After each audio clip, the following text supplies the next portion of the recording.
таҳаввулоти ин соатаи тоҷикистон ва ҷаҳонро мустақиман рӯи мавҷи радиои муҳоҷир мешунавед. салом.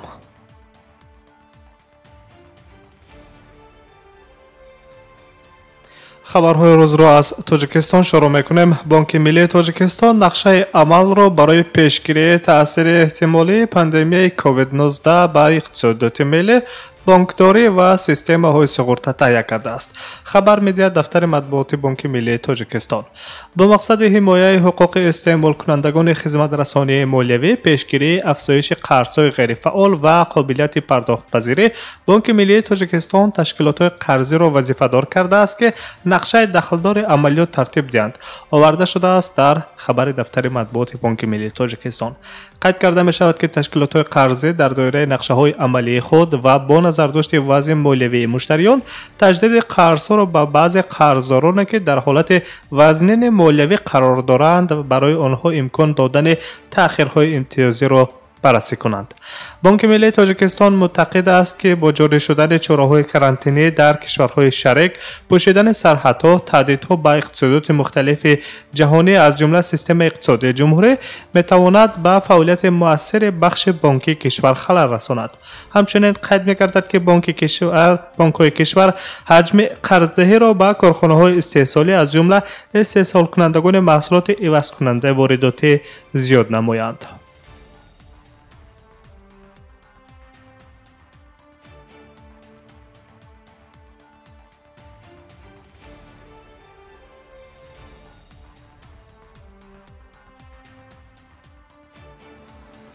дар тоҷикистон шумораи умумии беморони гирифтор ба коронавирус ба 128 нафар расидааст.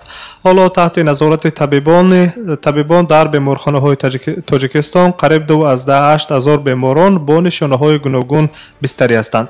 бинобар ворид шудани сирояти вируси COVID-19 ба кишвар, шаҳрдории Душанбе Рустами Эмомалӣ дастур дод, ки дар пойтахт ҳарчи зудтар беморхонаҳои муваққатӣ барои беш аз 3000 кат барои гирифторони коронавирус таъсис дода шавад. ёдорас мешавем, ки рӯзи 3 апрел Саридораи ҷумҳуриявии мубориза бо коронавирус мавҷудияти ин бемориро дар Тоҷикистон тасдиқ кард. баъдан хабар дода шуда буд, ки дар ҷумҳурӣ 15 нафар аз коронавирус зарар диданд. он замон гуфта шуда буд, ки 10 нафар дар вилояти Суғд ва 5 нафар дар шаҳри Душанбе бо нишонаҳои ин беморӣ бистарии бемористонҳо гардиданд.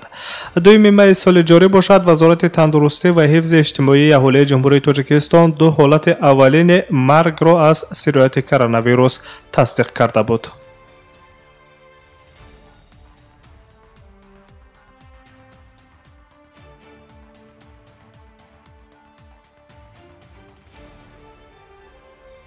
таҳаввулоти ин соатаи тоҷикистон ва ҷаҳонро мустақиман идома медиҳем.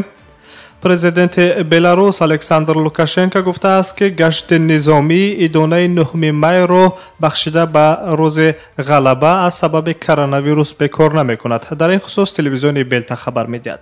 ба гуфтаи президенти беларус Александр Лукашенко, собиқадарони қувваҳои мусаллаҳаи кишвараш бо вуҷуди вазъи эпидемиологӣ мехоҳанд дар паради 9 май ширкат варзанд.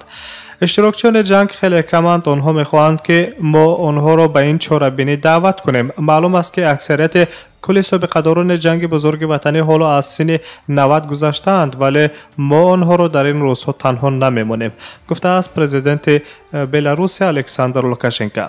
тибқи иттилои вазорати тандурустӣ, дар ҷумҳурии Беларус тақрибан 16000 нафар ба бемории коронавирус ташхис шуда, 97 нафар токунун ба ҳалокат расиданд. дар охири моҳи апрел созмони ҷаҳонии тандурустӣ рӯйхати тавсияҳоро ба мақомоти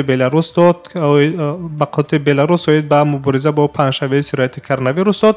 дар тавсияҳои созмони ҷаҳонӣ беҳдошт оварда шудааст, ки мақомоти ҷумҳурии Беларус ҳама чорабиниҳои уммавиро ба таъхир гузоранд ва мактабу донишгоҳҳоро ба таътили таълими фосилавӣ равона кунанд.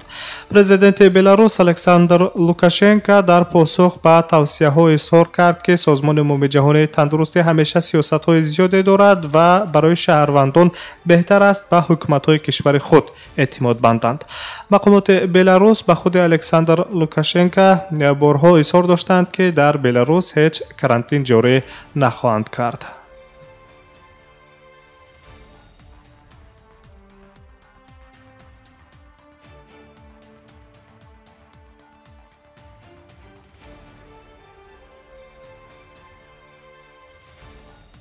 شما خبرهای روز را مستقیما میشنوید. مقامات ایالات متحده آمریکا بر این باورند که جمهوری مردمی چین قریب تمام ماه ینور معلومات را درباره سرایت کرونا ویروس نوع کووید 19 از سازمان عمومی جهانی تندرستی پنهان کرده است.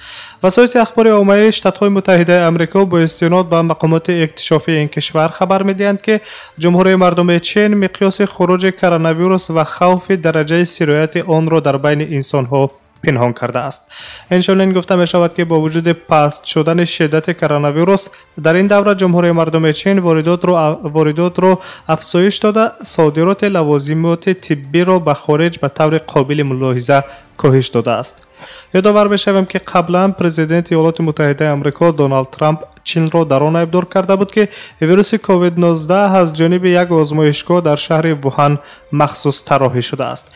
با وجود این جمهوری مردم چین این اتهامات را رد نموده به طور رسمی خبر داده بودند که ویروس مذکور از بازار حیوانات شهر ووهان مضافات هوبی سر زده است.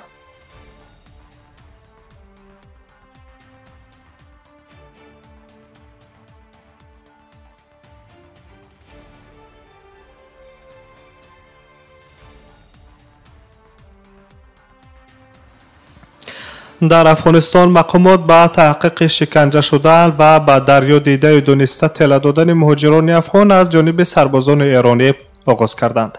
طبق اطلاع رسانه‌های محلی، مهاجران افغان روز جمعه 1 می هنگام کوشش غیرقانونی عبور مرز ایران و افغانستان در نزدیکی‌های ولایت هرات افغانستان واقع در غرب این کشور بازداشت شدند.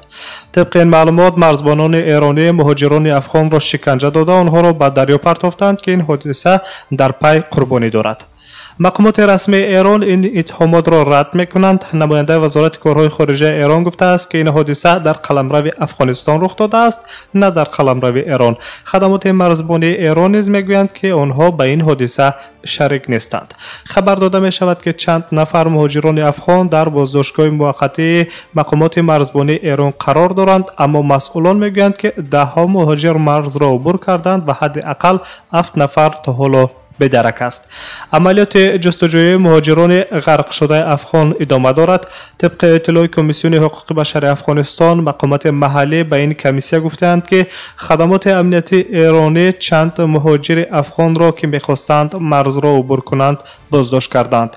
تقریبا 3 میلیون مهاجران افغان در ایران زندگی می‌کنند. پس از سر زدن پاندمی کرونا ویروس در ایران، اکثریت شهروندان افغانستان به وطنشان برگشتند. در ایران بیش از 100,000 حادثه سر زدن ویروس کووید 19 به قید گرفته شده است. ترس و هراس مقامات بهداشت افغانستان در آن است که بسیاری از مهاجران افغان که از ایران برگشتند می توانند با ویروس کرونا آلوده باشند.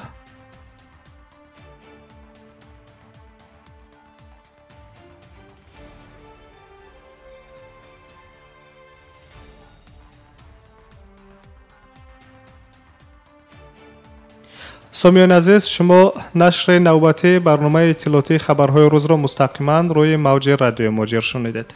سلامت باشید.